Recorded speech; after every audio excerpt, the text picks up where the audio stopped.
Sekali lagi, membangun iman atas dasar kasih, saudara.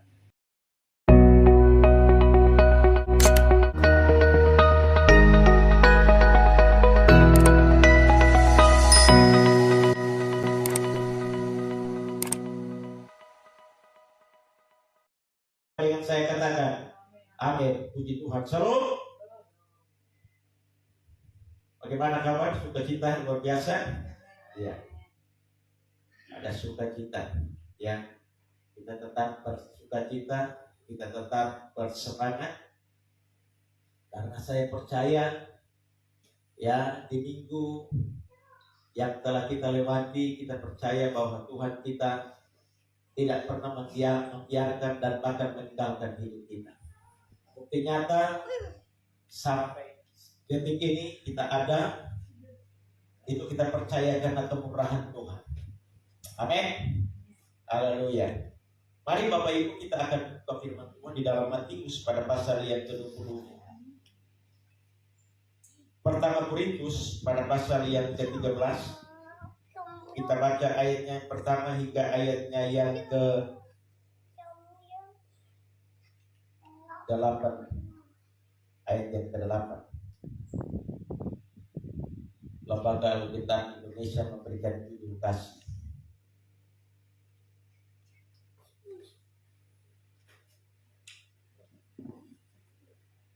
Kita akan baca ayat firman Tuhan ini secara bersama-sama. Pertama Korintus 13 ayat pertama hingga ayat yang ke-8. Demikian firman Tuhan. 1, 2, 3. Sekalipun aku dapat berkata-kata dengan semua bahasa manusia, bahasa malaikat, tetapi jika aku tidak mempunyai kasih, aku sama dengan gong yang berkumandang dan canang yang gemerincing. Sekalipun aku mempunyai karunia untuk bernubuat dan aku mengetahui segala rahasia dan memiliki seluruh pengetahuan, dan sekalipun aku memiliki iman yang sempurna untuk membenarkan gunung, tetapi jika aku tidak mempunyai kasih, aku sama sekali tidak berguna. Dan sekalipun aku membagi-bagikan segala sesuatu yang ada padaku, bahkan menyerahkan tubuhku untuk dibakar, tetapi jika aku tidak mempunyai kasih, sedikit pun tidak ada faedahnya bagiku.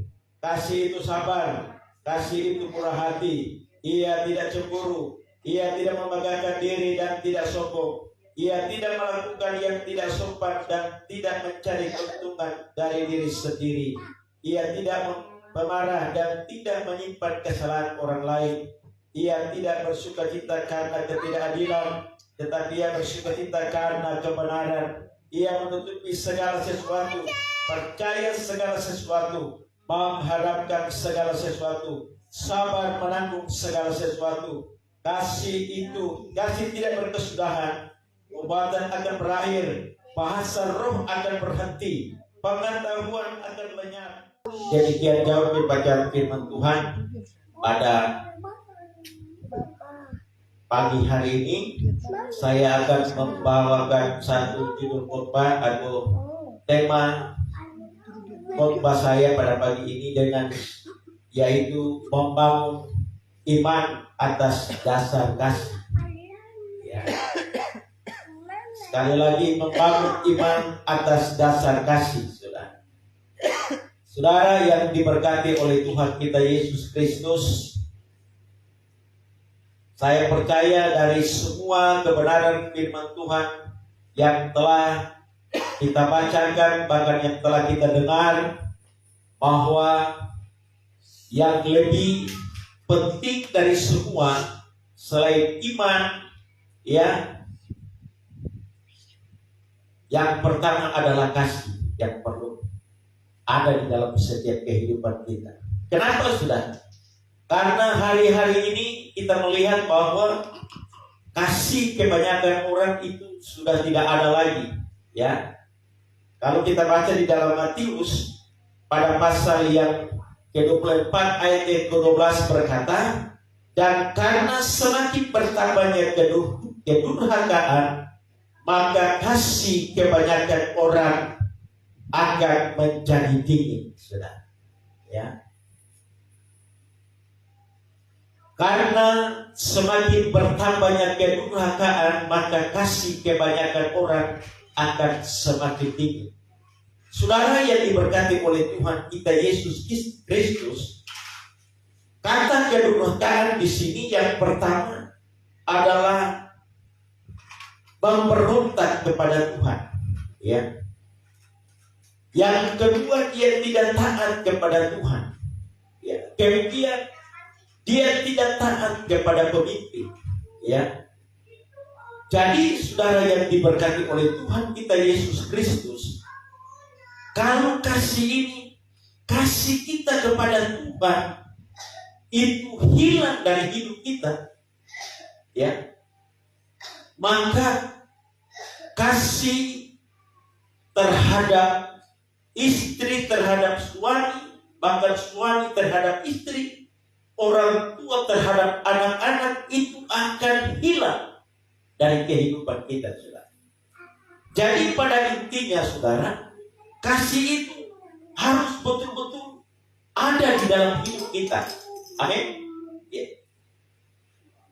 Kasih yang sangat berperan penting, yang harus berperan aktif di dalam hidup kita, sehingga saudara, kita dapat mempraktekkan kasih itu di dalam sesama kita, di dalam keluarga kita, di dalam rumah tangga kita itu. Pasti kita akan dapat mempraktekkan itu dengan baik. Kalau kasih kita terhadap Tuhan, ya, sudah tidak lagi serius untuk kita mengasihi kepada Tuhan, maka secara otomatis kasih kita pribadi dengan sesama anggota tubuh Kristus itu pasti, ya, akan juga tidak berjalan dengan baik. Itu sebabnya saudara yang diberkati oleh Tuhan kita Yesus Kristus, kita harus sungguh-sungguh mengasihi. Yang pertama, kasih kita kepada Tuhan Yesus, ya.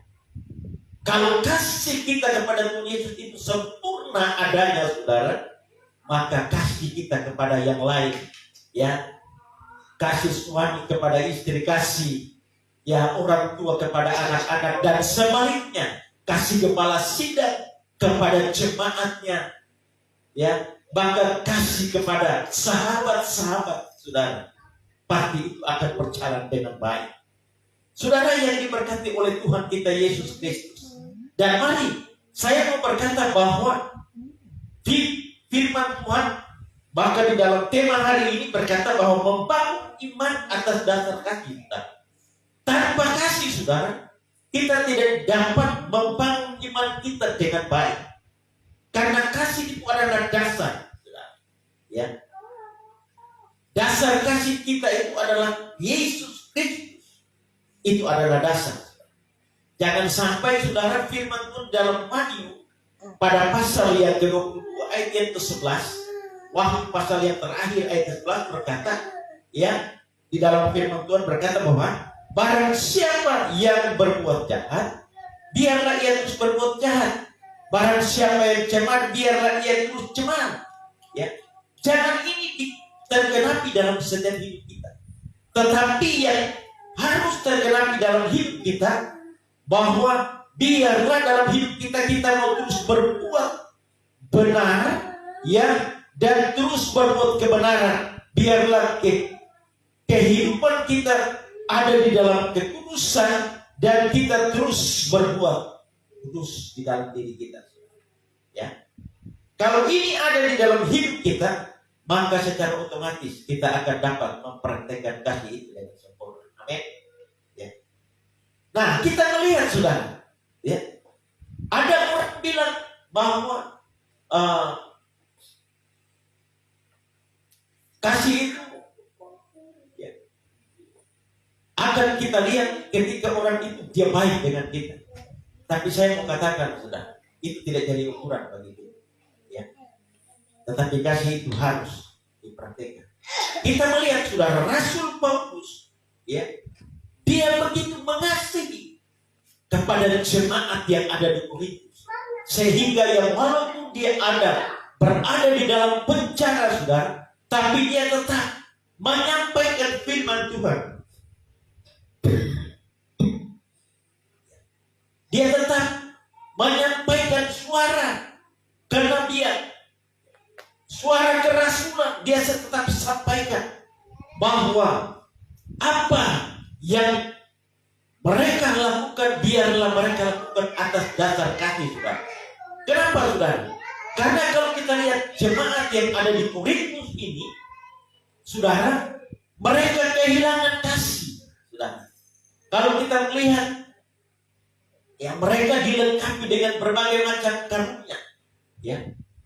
Ada 9 karunia bahkan di sana, saudara. Tapi, saudara, Paulus mencela mereka karena mereka hilang kasih di dalam hidup mereka. Sebabnya, saudara, yang walaupun Paulus ada di dalam penjara, tapi dia tetap menyampaikan firman Tuhan. Kenapa, saudara? Karena Injil itu perlu dibela. Amin. Injil itu perlu disampaikan, saudara.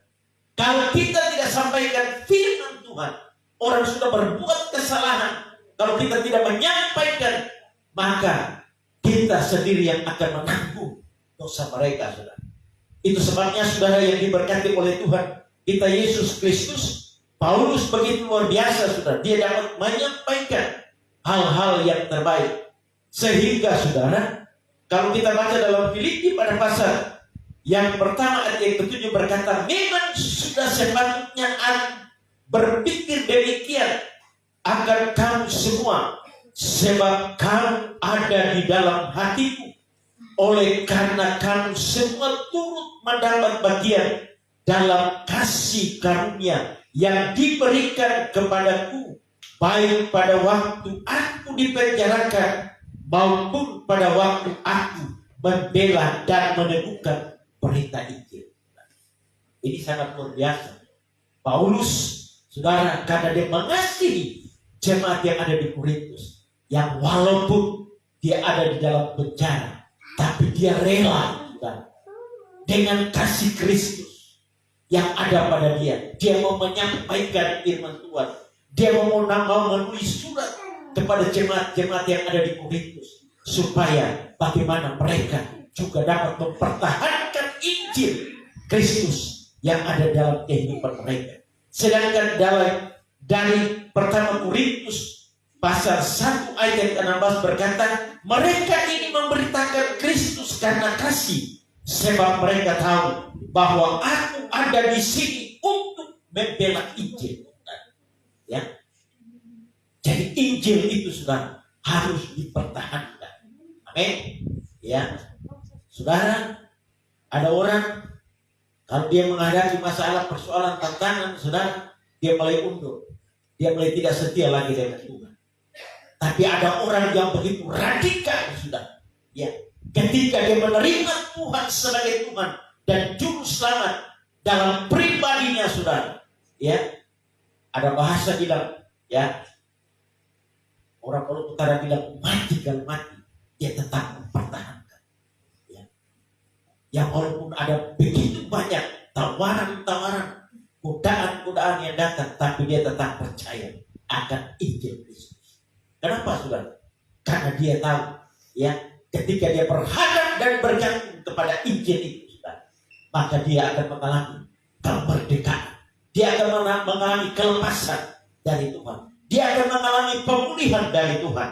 Itu sebabnya, saudara yang diberkati oleh Tuhan kita Yesus Kristus, mari kita akan melihat, ya, firman Tuhan pada pagi hari ini, membangun iman atas dasar kasih. Yang pertama, saudara, kita melihat kekuatan kasih, saudara. Kekuatan kasih itu apa? Kalau kita baca dalam ayat yang pertama sampai ayat yang ketiga berkata begini, sekalipun aku dapat berkata-kata dengan semua bahasa manusia dan bahasa malaikat, tetapi jika aku tidak mempunyai kasih, aku sama dengan gong yang berkumandang dan canang yang gemerincing. Ayat yang kedua, sekalipun aku mempunyai karunia untuk bernubuat dan aku mengetahui segala rahasia dan memiliki seluruh pengetahuan, dan sekalipun aku memiliki iman yang sempurna untuk membinakan gunung, Tetapi jika aku tidak mempunyai kasih, aku sama sekali tidak berguna. Ayat yang ketiga berkata, dan sekalipun aku membagi-bagikan segala sesuatu padamu, bahkan menyerahkan tubuhku untuk dibakar, tetapi aku tidak mempunyai kasih, sedikit pun aku tidak ada faedahnya. Ini luar biasa, saudara. Ya. Jadi saudara, yang pertama kita melihat bagaimana kekuatan kasih itu. Firman Tuhan katakan, ya walaupun kita memiliki segala-galanya, saudara, ya, memiliki semua pengetahuan, bahkan kita bisa dapat membagi-bagikan apa yang ada pada kita. Firman Tuhan katakan, kalau kita tidak mempunyai kasih, firman Tuhan katakan itu tidak ada faedahnya sama sekali, tidak berguna sama sekali, saudara. Itu sebabnya saudara yang diberkati oleh Tuhan kita Yesus Kristus, mari kita mau ya melakukan itu dengan atas dasar kasih. Ya. Kita tidak dapat melakukan itu justru karena supaya orang lain melihat kita ya baik, justru karena orang lain melihat kita ya ketika kita memberi, dan kita juga dapat menuntut balas. Waktu kita memberi, orang lain juga bisa memberi kepada kita. Kasih tidak seperti itu, saudara. Kasih yang kita lakukan di dalam kehidupan kita adalah kasih yang betul-betul berdasarkan kasih Tuhan. Yang kedua, saudara, unsur kasih itu apa, saudara?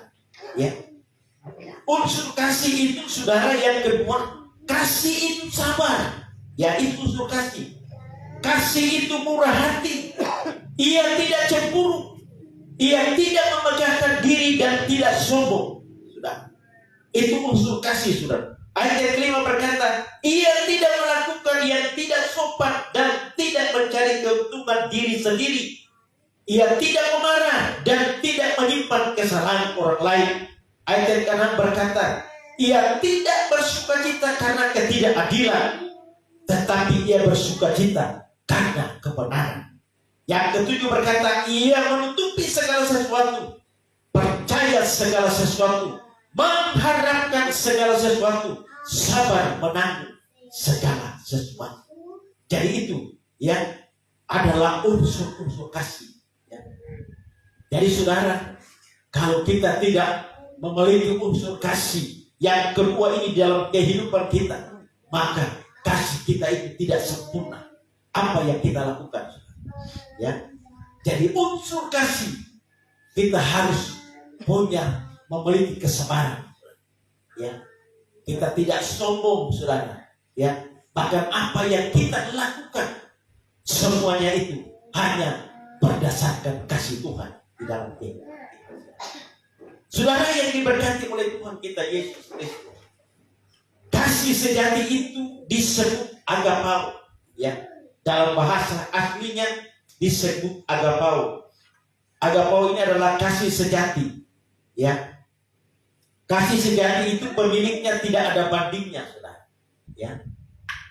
Tidak ada kasih yang seperti Tuhan ya, yang rela mati untuk mengorbankan dirinya ya, tergantung di atas kayu salib demi keselamatan dunia ini, saudara. Tidak ada kasih yang seperti Tuhan ya. Tetapi bagaimana kita mau mempraktekkan kasih itu di dalam kehidupan kita, supaya hidup kita semakin hari semakin memiliki kasih di dalam kehidupan kita ya. Di dalam Efesus pada pasal yang ketiga ayatnya yang ke-18 berkata, aku berdoa supaya kamu bersama-sama dengan segala orang kudus dapat memahami betapa lebarnya dan panjangnya dan tingginya dan dalamnya kasih Kristus ya. Jadi kasih Kristus, saudara, yang dikatakan bahwa betapa lebar kasih itu ya, dan betapa dalam kasih itu ya, tidak dapat diukur dengan apapun, saudara. Dalam ya, dan betapa panjang dan tingginya kasih Tuhan yang Tuhan kerjakan dalam kehidupan ini. Ya, jadi kasih Tuhan adalah, atau yang bahasa asli bilang agama ini bukan bicara kasih yang spilia, saudara, yang kasih orang tua terhadap anak, ya bukan itu, saudara. Atau ini bukan kasih eros, ya, kasih percintaan atau kasih asmara, ya, seorang ya anak muda yang mereka saling mencintai, bukan seperti itu. Kasih bukan seperti itu. Begitu juga bukan kasih storge, yang kasih persahabatan, ya, tapi yang dikerjakan oleh Tuhan kita Yesus Kristus adalah kasih agape, kasih yang tidak pernah menuntut balas di dalam kehidupan kita. Itu sebabnya saudara yang diberkati oleh Tuhan kita Yesus Kristus, ya, kita melihat bahwa Yesus mengerjakan kasihnya di atas kayu salib, mengorbankan dirinya di atas kayu salib. Itu sangat luar biasa, saudara. Ya. Begitu dahsyat, begitu hebat kasih Tuhan di dalam hidupnya. Tidak ada bandingnya kasih Tuhan yang Tuhan kerjakan atas kehidupan saya dan saudara. Dia begitu mengasihi kita, saudara. Itu sebabnya, saudara, ya, Allah juga punya kerinduan di dalam hidup kita supaya kita mencintai bahkan mengasihi Tuhan, ya, seperti apa yang Tuhan lakukan dalam hidup saya dan saudara. Itu yang Tuhan mau dalam kehidupan kita, ya. Kita lihat yang ketiga, saudara, adalah kualitas kasih, saudara, ya. Kualitas kasih di dalam pertama Korintus pasal 13 ayatnya yang ke-8 berkata begini, kasih tidak berkesudahan, ya, nubuatan akan berakhir, bahasa roh akan berhenti, pengetahuan akan lenyap. Ayat 9 berkata, sebab pengetahuan tidak lengkap dan nubuatan tidak sempurna, ya. Tetapi di dalam ayatnya yang ke-8 bagian A berkata bahwa kasih tidak berkesudahan. Amin. Ya. Kasih itu tidak berkesudahan. Kasih tidak berkesudahan. Kasih itu abadi, sudah. Kasih itu kekal adanya, sudah. Kasih itu sangat luar biasa yang Tuhan kerjakan di dalam kehidupan kita untuk menyelamatkan gereja Tuhan, untuk menyelamatkan anak-anak Tuhan. Dia mengerjakan itu dengan sempurna di atas kayu salib, ya. Sehingga tadi di dalam Efesus berkata bahwa betapa lebarnya kasih itu dan panjang dan tinggi dan dalamnya kasih itu, ya. Tidak ada bandingnya kasih Tuhan yang Tuhan kerjakan atas setiap kehidupan saya dan saudara. Itu sebabnya, saudara yang diberkati oleh Tuhan kita Yesus Kristus, mari, kalau hari ini, saudara, kita ada, ya, kita bisa memasuki tahun 2023, ya, dan di bulan Juli hari ini yang pertama, tanggal 2, saudara, kita patut bersyukur kepada Tuhan. Itu karena kasih Tuhan yang begitu dahsyat, kasih Tuhan yang begitu luar biasa yang Dia kerjakan atas kehidupan saya dan saudara. Mari Bapak Ibu yang diberkati oleh Tuhan kita Yesus Kristus, ya, kita mau mempraktekkan kasih Tuhan di dalam hidup kita. Kita tidak sekedar, saudara, hadir hari ini oleh karena satu formalitas, ada ibadah, ya, baru kita hadir, tidak, saudara. Tapi bagaimana hubungan kita mau bangun dengan Tuhan, ya, secara pribadi, dengan mengenal Dia secara pribadi. Kata mengenal, saudara, biarlah Ya, Tuhan mengenal isi hati kita. Tuhan mengenal siapa pribadi kita. Ya. Dan kita mengenal siapa Tuhan itu. Itu yang dimaksudkan kata mengenal. Saudara yang diberkati oleh Tuhan kita Yesus Kristus, Rasul Paulus merasakan kasih Tuhan sangat luar biasa. Hari ini saudara, ya, saya percaya biarlah kasih Tuhan itu mengalir dalam hidup kita. Dan waktu kita mengerjakan kasih, kita mengerjakan atas dasar kasih. Ya. Bukan karena unsur paksaan dalam hidup kita. Tidak, saudara. Kita melayani Tuhan bukan ada unsur paksaan, saudara. Tidak, saudara.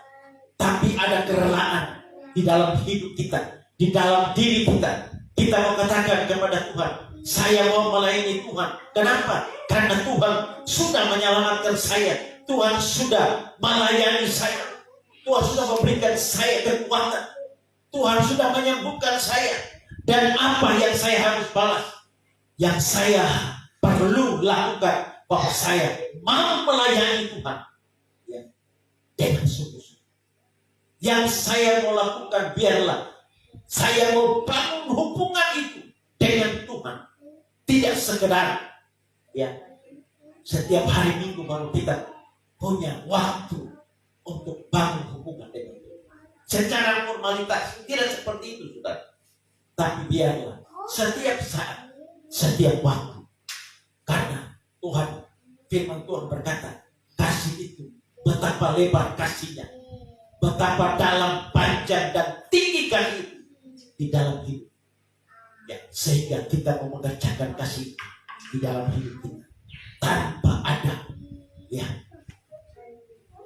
kata bahwa kita tidak melakukan kasih Tuhan. Tapi biarlah kita melakukan itu dengan sungguh-sungguh atas dasar kasih Tuhan, supaya hidup kita berkenan kepada Tuhan. Mari Bapak Ibu yang diberkati oleh Tuhan kita Yesus Kristus, hari ini saudara, kita akan menerima sakramen perjamuan kudus. Saya percaya kita tidak akan melakukan itu.